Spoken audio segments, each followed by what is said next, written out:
સ્થાનિક સ્વરાજની ચૂંટણીના બ્યુગલ ફૂંકાતા જ સેમીફાઇનલની જંગ છે તે શરૂ થઈ ચૂકી છે। ભાજપમાં મોટું પદ મળ્યા બાદ જગદીશ વિશ્વકર્મા અને હર્ષ સંઘવીની આ પહેલી કસોટી છે। જો આ કસોટીમાં પાર પડી ગયા તો પક્ષમાંથી સિરપાવ મળશે, પરંતુ જો આ ચૂંટણીમાં સહેજ પણ ચૂક રહી ગઈ તો તેના પરિણામ ભોગવવાનો પણ વારો આવી શકે।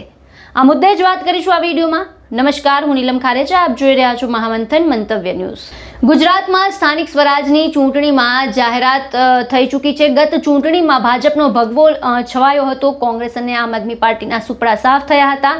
આ વર્ષે આમ આદમી પાર્ટીની સ્થિતિ થોડી મજબૂત લાગી રહી છે, તો કોંગ્રેસ કંઈક ચમત્કારના મૂડમાં છે, જેથી આ ચૂંટણી એ સરકાર અને સંગઠન બંને માટે અગ્નિ પરીક્ષા સમાન બનશે।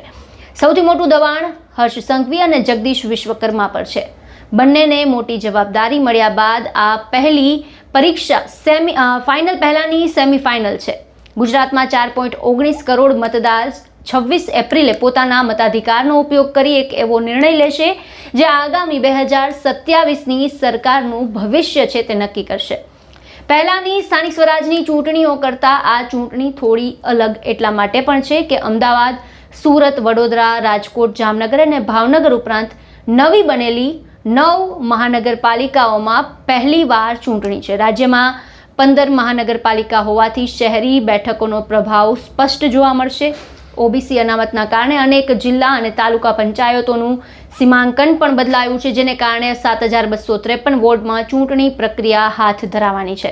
9393 બેઠક અને પેટા ચૂંટણીની 13 બેઠક ગણીને કુલ 10005 બેઠક પર મતદાન યોજાવાનું છે। સ્થાનિક સ્વરાજની સૌથી મોટી ચૂંટણીઓની વાત કરીએ તો વર્ષ 2021ની સ્થાનિક સ્વરાજની ચૂંટણી વિજય રૂપાણી અને CR પાટીલની આગેવાનીમાં યોજાઈ હતી, જેમાં ભાજપે ઝળહળતી સફળતા મેળવી હતી। એ સમયે ભાજપના માઇક્રો મેનેજમેન્ટે મોટી ભૂમિકા ભજવી હતી। ભાજપે 6માંથી 6 મહાનગરપાલિકા, 31 જિલ્લા પંચાયત, 231 તાલુકા પંચાયતમાંથી 196 તાલુકા પંચાયત, 81 નગરપાલિકામાંથી 74 નગરપાલિકામાં જીત મેળવી હતી, તો કોંગ્રેસે 18 તાલુકા પંચાયત અને 1 નગરપાલિકા પર જીત મેળવી હતી। એ સમયે આમ આદમી પાર્ટીના ઓછા દબદબા વચ્ચે પણ સુરતમાં આમ આદમી પાર્ટીએ 27 બેઠક જીતીને વિપક્ષનું પદ મેળવ્યું હતું। આ સમયે સ્થિતિ અલગ છે, સુકાની પણ બદલાયા છે, અલગ છે। મુખ્યમંત્રી ભૂપેન્દ્ર પટેલ અને નાયબ મુખ્યમંત્રી હર્ષ સંઘવીની ટીમ અને સંગઠનમાં ભાજપના પ્રદેશ પ્રમુખ જગદીશ વિશ્વકર્માની ટીમને માટે આ અગ્નિ પરીક્ષા સમાન બનશે। ભાજપ ગત ચૂંટણીની જો વાત કરીએ તો કેવા પરિણામ આવે છે તેના પર સૌની નજર રહેશે। આ ફાઇનલ પહેલાની સેમીફાઇનલ હોવાથી ગુજરાત પર સૌથી મોટો સૌ કોઈની નજર રહેશે હર્ષ સંઘવી અને જગદીશ વિશ્વકર્મા પર પરફોર્મન્સ આપવાનું એક દબાણ છે। બંનેને મોટા પદ મળ્યા બાદ પહેલીવાર આ ચૂંટણી છે। હાલમાં જવાબદારીઓ વધી છે, બંને પર હાઈકમાન્ડનો ભરોસો છે। પાટીલ અને ભૂપેન્દ્ર પટેલ એ ભરોસા પર અગાઉ ખરા ઉતરી ચૂક્યા છે। હવે આ બંને નેતાનો વારો છે। ગુજરાતની રાજનીતિમાં આ જે રોડમેપ છે 2027ની વિધાનસભા સુધી જાય છે।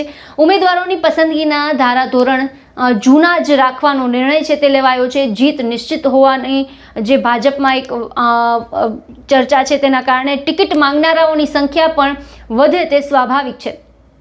ટિકિટની જાહેરાત પછી અસંતોષ કે નારાજગી પક્ષની વિરુદ્ધ ના બને તે જોવાની જવાબદારી ચૂંટણીનું પ્રથમ ચરણ બનશે। ચૂંટણીનું બીજું ચરણ સ્થાનિક પ્રજાજનોના લાંબા સમયથી પડતર રહેલા પ્રશ્નો એકાએક સામે આવશે। ચૂંટણીનો સમયગાળો ઓછો હોવાના કારણે લાંબા સમયની માંગણીઓ એક સાથે સામે આવતા ચૂંટણી પ્રચાર દરમિયાન રાજકીય વાતાવરણ બગડી શકે છે। જ્યારે ત્રીજું ચરણ પ્રજા અને પક્ષના આંતરિક અસંતોષને ઠારવાનું બનશે। ચોથા ચરણમાં સૌથી વધુ મતદાન પોતાની તરફેણમાં થાય તે બનશે।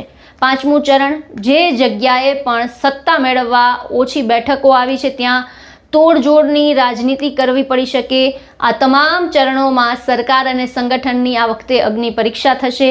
ત્યારે આ કસોટીમાં અને CR પાટીલે એક સેટ કરેલા બેન્ચમાર્કને ભેદવામાં જગદીશ વિશ્વકર્મા અને હર્ષ સંઘવી પાસ થાય છે કે કેમ તે જોવાનું રહેશે। આપનું શું માનવું છે આ સમગ્ર મુદ્દે અમને કમેન્ટ બોક્સમાં જણાવો। અમારી ચેનલને લાઇક, શેર અને સબસ્ક્રાઇબ કરવાનું ભૂલશો નહીં।